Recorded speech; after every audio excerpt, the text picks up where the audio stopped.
bridegroom, which standeth and heareth him, rejoiceth greatly because of the bridegroom's voice. This my joy therefore is fulfilled. He must increase, but I must decrease.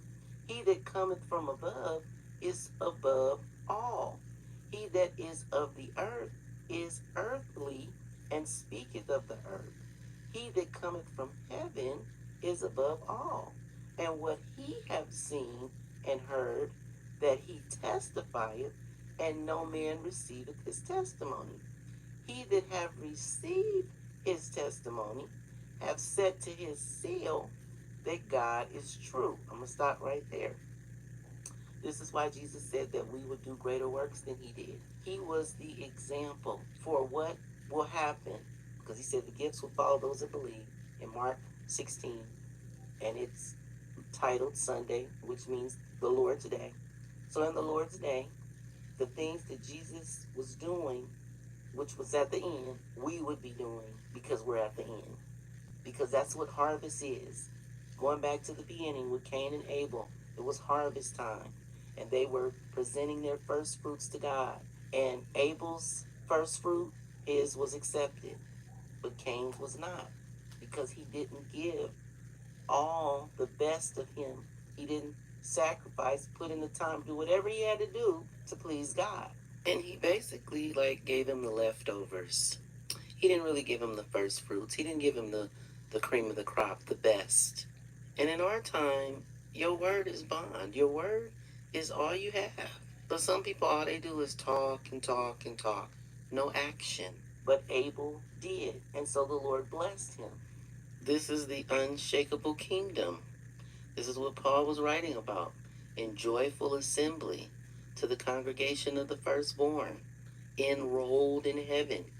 You have come to God, the judge of all, to the spirits of the righteous made perfect, to Jesus, the mediator of a new covenant, and to the sprinkled blood that speaks a better word than the blood of Abel. Because remember, the blood was crying out.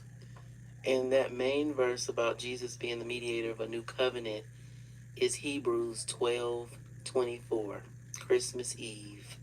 But now we have the words. It is written. Scripture says, for he whom God hath sent speaketh the words of God.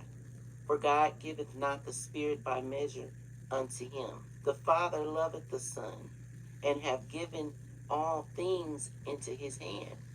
He that believeth on the Son have everlasting life. And he that believeth not the Son shall not see life, but the wrath of God abideth on him. That was John chapter 3, verse 25 through 36.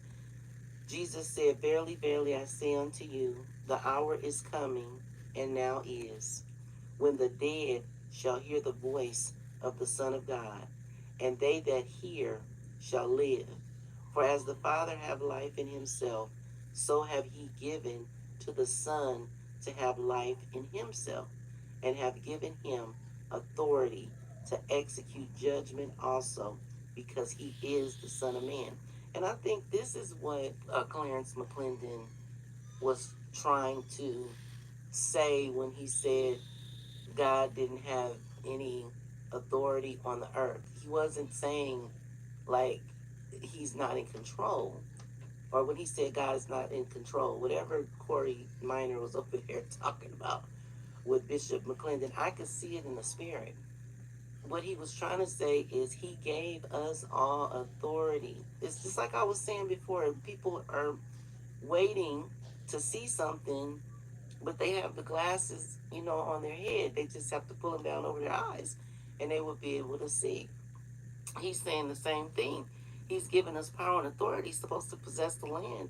Kingdom priests, to be in authority.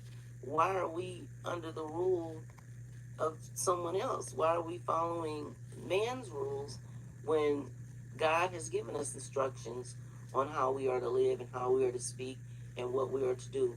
We receive our instructions from the Lord. That's the way we're supposed to live, not under the law of man, because as I read, it said that sin